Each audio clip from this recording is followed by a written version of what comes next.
જામનગર શહેરમાં મહાનગરપાલિકાની યોજવામાં આવેલી સામાન્ય સભામાં વિપક્ષ નેતા સહિતના કોર્પોરેટરોએ પાણી, લાઇટ, સિટી બસ તેમજ ટીપી સ્કીમ સહિત વિવિધ પ્રશ્નો પોકારી ગ્રહને ગજાવી ઉઠ્યો હતો।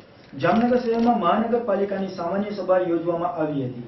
સામાન્ય સભામાં મેયર પ્રતિભાબેન કનકરાના અધ્યક્ષ સ્થાને પ્રારંભ કરવામાં આવી હતી, જેમાં deputy mayor Bharatbhai Mehta, commissioner Harshad Patel, deputy commissioner Sanjay Pandya તથા કોર્પોરેટરો અને અધિકારીઓ ઉપસ્થિત રહ્યા હતા।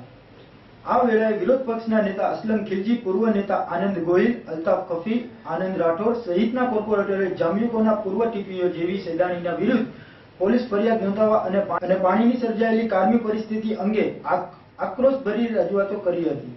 આ બેઠકમાં કોર્પોરેટર રચનાબેન નંદાણીયાએ શહેરમાં રખડતા ઢોર માટે ઢોરના ડબ્બાની તેમજ એનિમલ હોસ્ટેલની તાત્કાલિક જરૂરિયાત હોવાનું જણાવી તેઓએ 1 મહિના જેટલા સમયમાં આ અંગેની કાર્યવાહી કરવામાં નહીં આવી હોવાની બાબતો આક્રોશ સાથે જણાવી હતી। જ્યારે કોર્પોરેટર યુસુફ ખફીએ ટીપી સ્કીમ 8 અને 9 માં તૈયાર કરવામાં આવેલી દરખાસ્તોમાં ભેદભાવ રાખવામાં આવ્યો હોવાનું તેમજ અમુક બિલ્ડરોએ લાભ કરતા હોવાનો આક્ષેપ સાથે ઉગ્ર વિરોધ વ્યક્ત કર્યો હતો। ઉપરાંત ટીપી સ્કીમ નંબર 7 અંગે પણ રજૂઆતો કરી હતી। આ મુદ્દે ચાલેલી લાંબી ચર્ચા વિચારણાઓના અંતે આ બંને દરખાસ્તો બહુમતીથી મંજૂર કરવામાં આવી હતી। બોર્ડમાં અંતિમ તબક્કામાં મહિલા કોર્પોરેટર રચનાબેન અને જનમબેન દ્વારા વર્તમાન સમયમાં શિક્ષણથી મહત્વતાને ધ્યાને લઈ બોર્ડ સમક્ષ શાળા કોલેજો બનાવવાની દરખાસ્તો મેયર સમક્ષ મૂકવામાં આવી હતી, પરંતુ આ બંને દરખાસ્તો તાકીદની અસરથી નામંજૂર કરવામાં આવી હતી। આથી મહિલા કોર્પોરેટરે ગુસ્સાભેર ગ્રહનો ત્યાગ નહીં કરવાની જાહેરાત કરી હતી।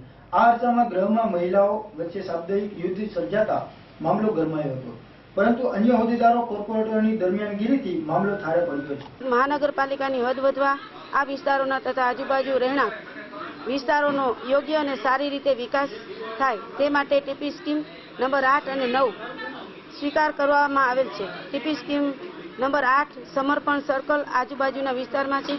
આજના બોર્ડમાં જે કલમ 44ના વધુમાં વધુ જે પ્રશ્ન પૂછવામાં આવેલ હતા એનો એક પણ પ્રશ્નનો મેયરશ્રી દ્વારા જવાબ આપવામાં આવેલ નથી અને એનો અમે વિરોધ કરીએ છીએ। મેયરશ્રી દ્વારા અને જામનગર શહેરમાં આગામી દિવસોમાં તાત્કાલિક પ્રજાના પ્રશ્નના નિકાલ થાય, પાણીના અને સિટી બસના જે પ્રાથમિક સુવિધાના સફાઈના જે પ્રશ્ન છે અને અન્ય જે પ્રશ્ન છે, જામનગર શહેરના વિકાસમાં વિરોધ પક્ષનો ક્યાંય વિરોધ ના હોય, પણ જ્યાં ખોટું થતું હોય અહીંયા જ વિરોધ પક્ષનો વિરોધ હોય।